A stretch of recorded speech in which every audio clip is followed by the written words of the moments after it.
Hello, and welcome back to On Air with Dr. Pete. I'm your host, Dr. Pete Economo, and I'm glad that you're here today. If you've been listening for a while, you know that we talk about a lot of life things and peace and living with intention.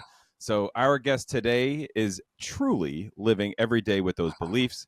Catherine Duncan is an integrative spiritual consultant, a former trauma and hospice chaplain, and author of Everyday Awakening.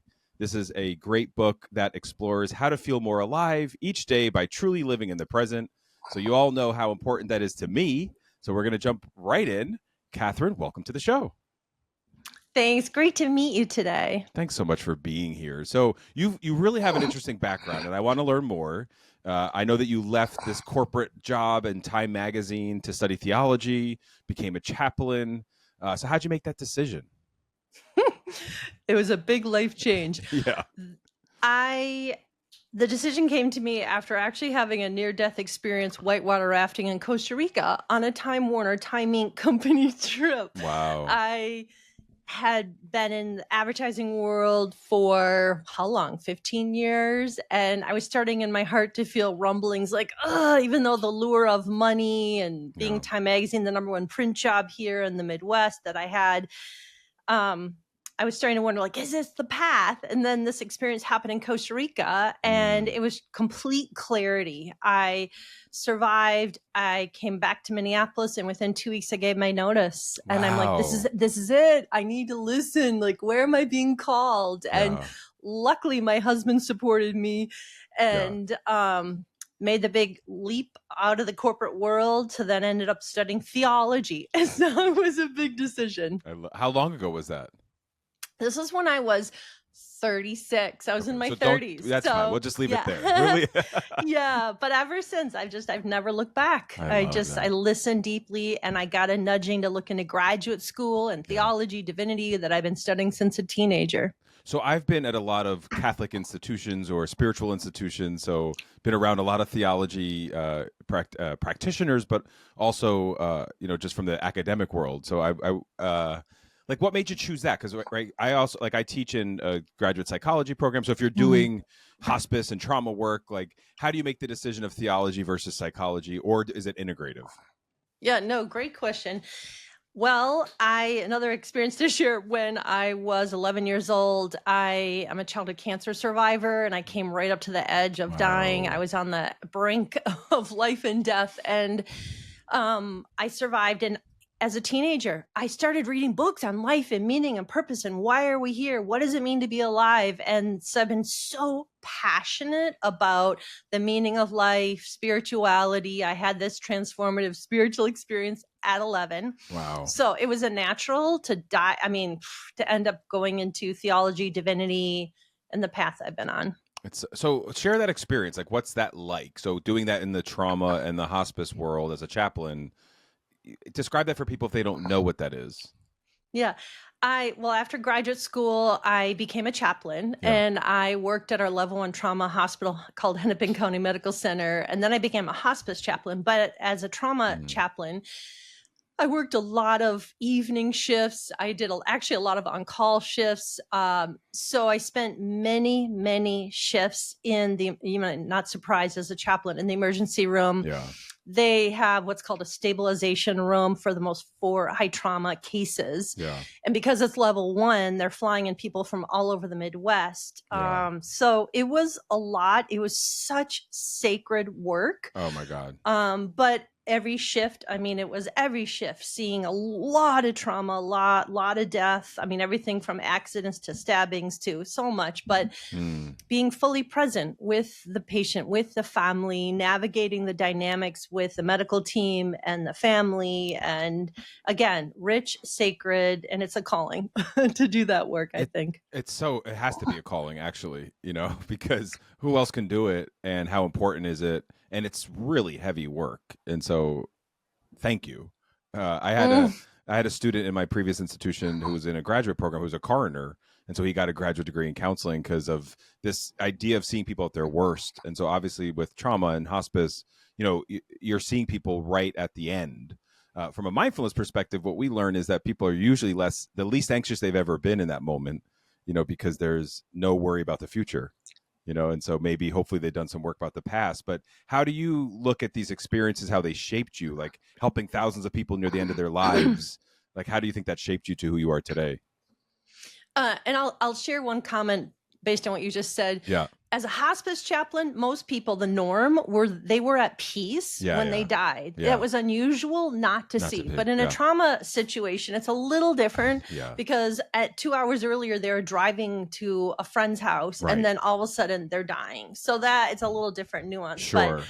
But for me, it was a deepening of understanding life and why we're here. And one big takeaway from my years as a chaplain and as a hospice chaplain, I saw so many people the last days of their life all of a sudden drop into the essence of being alive, of just like, this is it. It's not the material outer world. It's the inner world. It's this love and flow and connection. And I would see, and I'm a mystic and I'm an intuitive, I would just see a glow around their body and love radiating in the whole room. And it was just, wow, teachers of this is what really life is and being alive. Here it is. Wow, that's really, that's so powerful. And what I love that you just said is they wait till that moment. And I think I read that you've written or talked about how that you don't want to wait. You shouldn't wait until the end. And another mindfulness practice there, live in this moment because you don't know what's going to happen next. So how would you share your thoughts on that? Mm-hmm. Yeah. That was the real impetus of writing my book, Everyday Awakening, after seeing hundreds and hundreds and hundreds of people pass away in front of me, to just like, you don't have to wait till you're in a crisis or upheaval or about to die. You can choose that, like, oh, this is life, the magicalness of fully being alive, awakening right now. You can choose it right now. It's a consciousness. Yes. It's a practice. It's a dropping into. Yeah, it's so beautiful. And I don't want to like gloss over. I don't know how much you want to go into it. It sounds like you're open because you mentioned it, but having been someone who approached death twice very closely, in traumatic ways, I'm assuming, because as a child, you don't fully understand the concept of health and the treatment. And then, whitewater rafting, like that's probably really intense. So, what could you share about those personal experiences with us that has shaped this work? Mm-hmm. The most profound experience I would have to say was when I was 11 years old, and this is in the 70s. I was at the University of Minnesota Hospital when they told me I had cancer. I'd never heard the word. I thought, oh, I'll have to go and take a Tylenol, or, I had no idea. But after chemotherapy, radiation, all that I saw back in the 70s, they did a lot of amputation and they had no anti-nausea. It was a scene. Yeah. And back in the 70s, they actually had no mental health program for children. For sure. So no one spoke to me. My parents, I felt my mom and dad's love, but no one said a word. And so as you can imagine, I felt just extremely alone and scared. And our family, Lutheran, intermittently went to church. Faith meant nothing to me. And out of nowhere, one day I found myself, I started praying to the universe of like, please, can I live? Please, can I live? And my prayer was, could I please live to be 20 years old? Yeah. And one day, within, I don't know how many weeks, months after, one afternoon, this peace just flooded my body at 11. It was just like, oh, it took my breath away. Yeah. And it was just, and a knowing came through me that I was going to live and that I wasn't alone. So for me, it's like that sense of like, we're one with this universal energy, God, whatever you want to call it. I got that at 11 and it's been with me to this moment. That is not normal. And that's why you say you're intuitive and all of the gifts that you have, which at 11, most 11-year-olds are not tapped into that yet. No. No. Yeah. And then I started reading all these books on Who is Man, Abraham Heschel, Existentialism and Human. I mean, all these books. Yeah. It's like, I've been on a little different path. Yeah.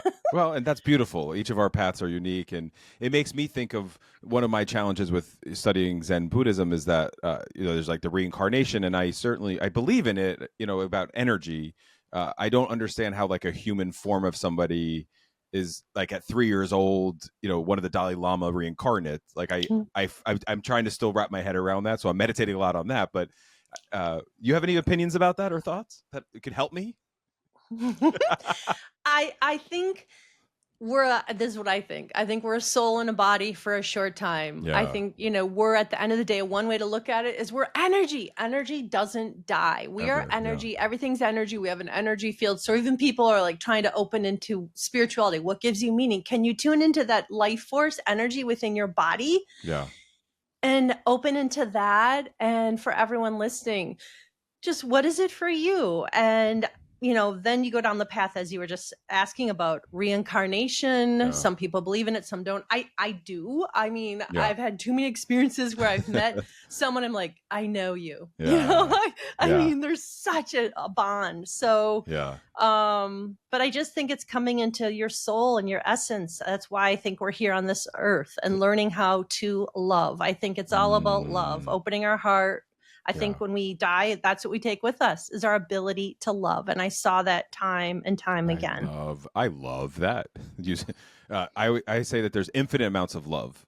There's no limits to how much love you can experience, like receive, give, and I think we spend more time in some of the negative emotions, and so easy. Yeah, it's very easy. So what would your day look like? So, because I guess, if listeners are out there trying to understand what divinity, theology, spiritual, I know you've got a private practice and you're helping others live fully. So how would you describe a day-to-day for Catherine?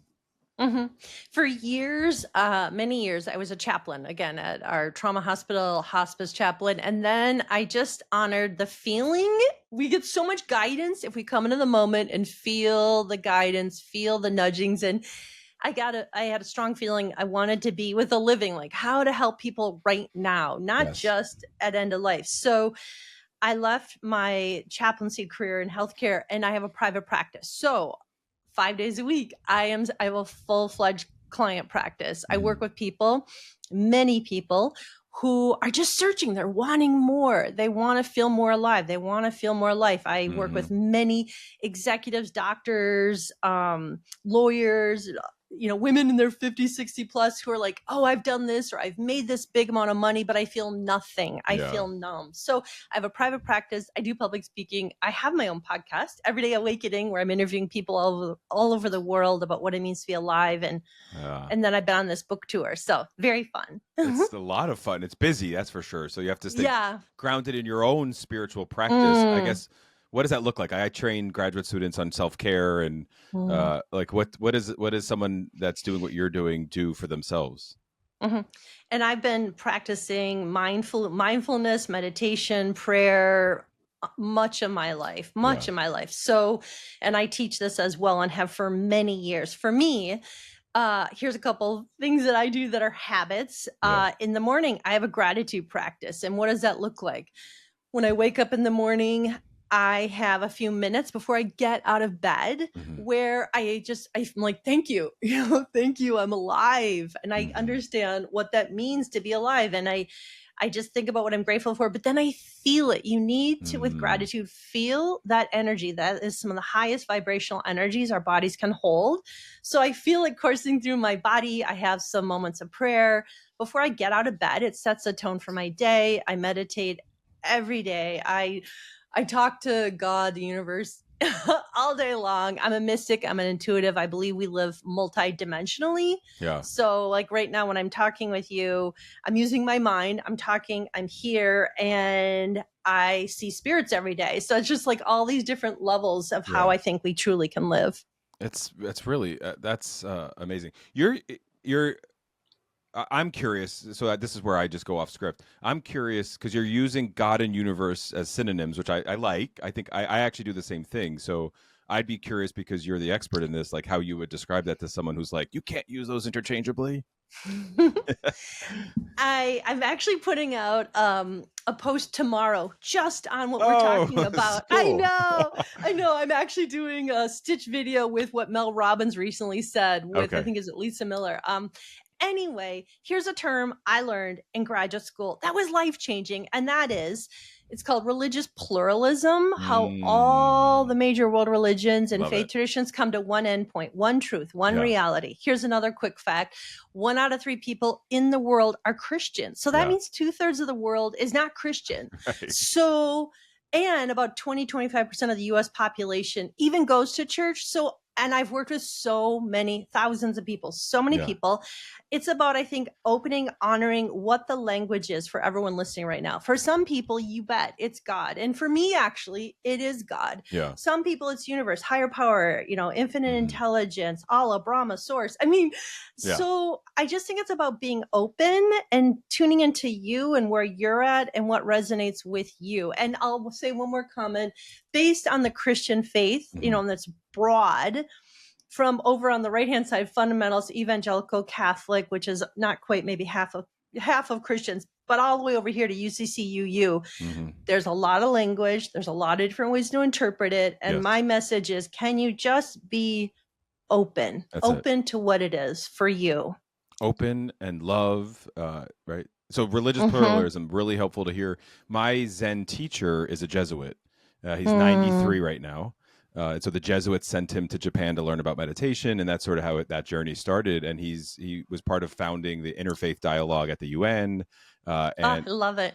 so this is right up my alley. Like, it's so important to say, like, whatever works for you, find your language. And this religious pluralism says that we're often probably doing some of the same things. And I had students who they struggled with that. They're like, well, how could he be a priest praying to that God and then meditating to a different God? And he, of course, he answered it very well.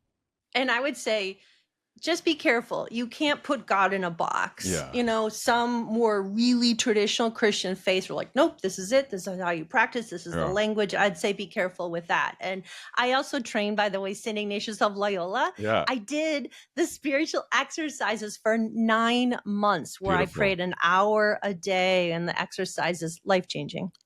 Life-changing. That is beautiful. So what kind of clients do you work with? Like, how would you describe your clientele? It's a range, as I said a few minutes ago, range of from everywhere from 20-year-olds to I have a 90-year-old person who cool. they're wanting more in life. They're wanting to feel the preciousness of life. Some of them may be very successful executives, but the emotional, spiritual piece has been shut down. Many people who have had, and many of us, and I talk about this in my book, I'm one of them, had a tough childhood. You can truly heal. It's a choice. It's a choice to heal, to look inward. It takes strength. It takes courage. But like, why not? Why not? The healing that we do helps us open up into even a fuller, richer life. It's here for all of us. It's right there. So what would be some advice on how you help people get unstuck? Because that sounds like a big piece of it. I know it's in your book a bit. So how would you describe that to listeners? I think it's a combination of traditional therapy, yes, talk therapy, where awareness is the first step of all healing. What am I doing? Where am I? Am I in my mind? Am I in my body? What's the repetitive thought? We can turn on the stress response by thought alone. Yeah. So yes, where are you at? What's happening? What are the repetitive patterns? Maybe they're attachment issues. Maybe it's trauma. I mean, whatever that is, naming it, talking about it. But the other piece, critical now we know, is somatic work, moving that trauma, that energy, that stuck energy out of your body. It is so powerful. It's both. And so in my book, Everyday Awakening, I have 42 exercises. So that's like a typical session with me. Yeah. So based on the person, it might be introducing them to a breath exercise or meditation or toning or body movement or working with energy boundaries. And I just tailor it to the people I'm working with to give them tools to work with for their healing when we're not meeting with each other. Well, it sounds like those 42 exercises contribute to the nervous system, like just helping regulate the nervous system. I know you write about that, and self-compassion. So is that a big piece of your work too, like cultivating self-compassion for others?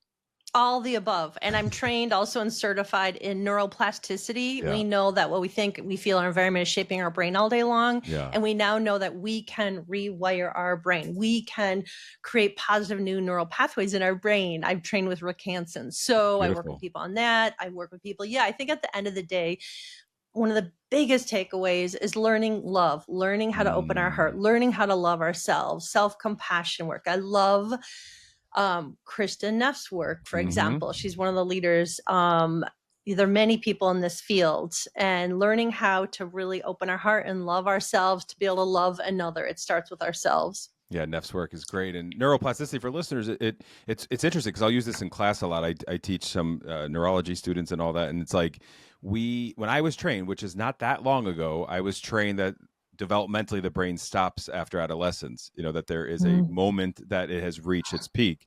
And through some of our medical advances, we now understand neuroplasticity more to say we can reshape. And a lot of the TBI literature showed us that, where language and all these other things can move within the brain depending on whatever someone goes through. So it's such an important part of the work, and I love to hear you say that.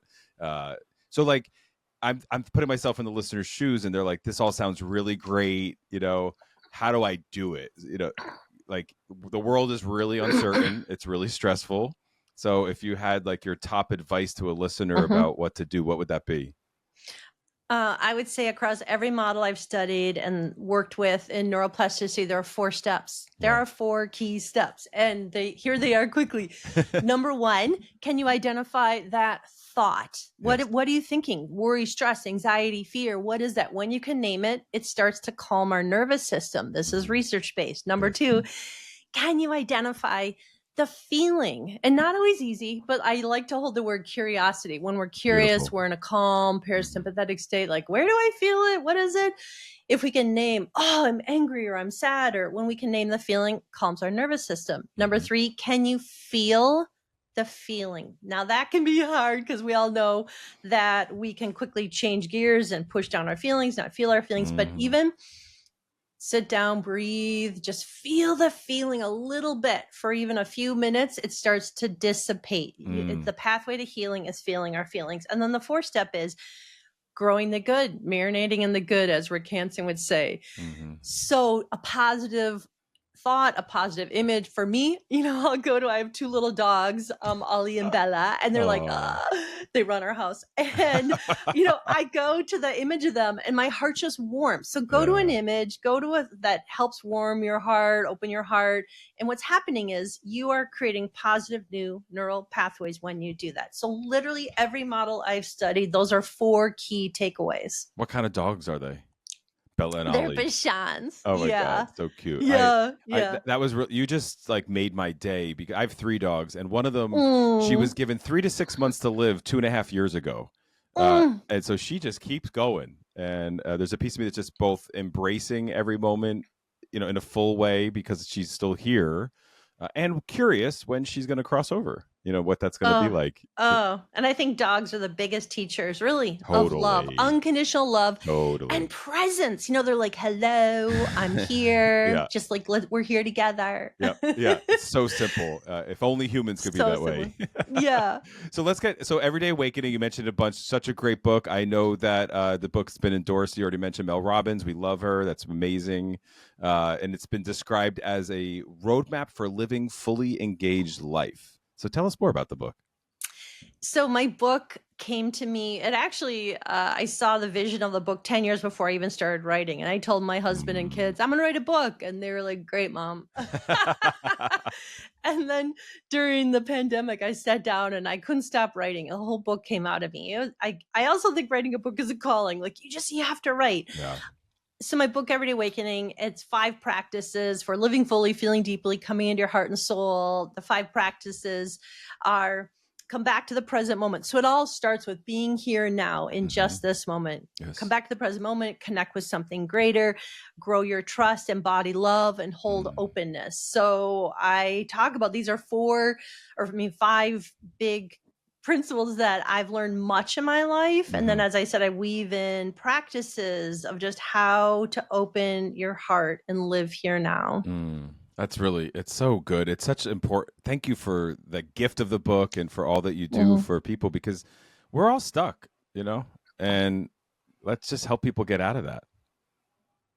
Yeah, and it's fun to see, working with people, if it's one-on-one or public speaking, how people crack open and start to feel life and walk through. I have clients in their 70s, 80s who for the very first time are letting trauma, not being loved, not being seen, out of their bodies, and they're becoming entirely new people and feeling life and aliveness. And that's magic. That's life. That's, I think, why we're here. It's energy. It's thank you for that knowledge and wisdom. I mean, it was so helpful. I'm very certain that a lot of people listening are going to be more curious about you. And so where can they learn more about you if they wanted to? Yeah, my website is catherineduncan.org. And then I'm on every social media platform, Catherine Duncan. It's MABCC. Yeah. And my books are on Amazon, Barnes & Noble, in Barnes & Nobles, and a bunch of cities across the country. Yeah, so go get them. Thank you. Yeah, Catherine, thank you so much for being here. Really good tips and ways to just engage in life more fully, intentional life. And we really appreciate you taking the time today. Great to meet you. Thank you. Wonderful conversation. Blessings. Yes, we could. I know you and I could talk longer, but anyway. Yeah. So those listening at home, thank you for tuning in. It's catherineduncan.org. We'll have all that in the show notes, and you can always follow, like, and share. Everything's at Official Dr. Pete. So until then, spread a little kindness and stay well.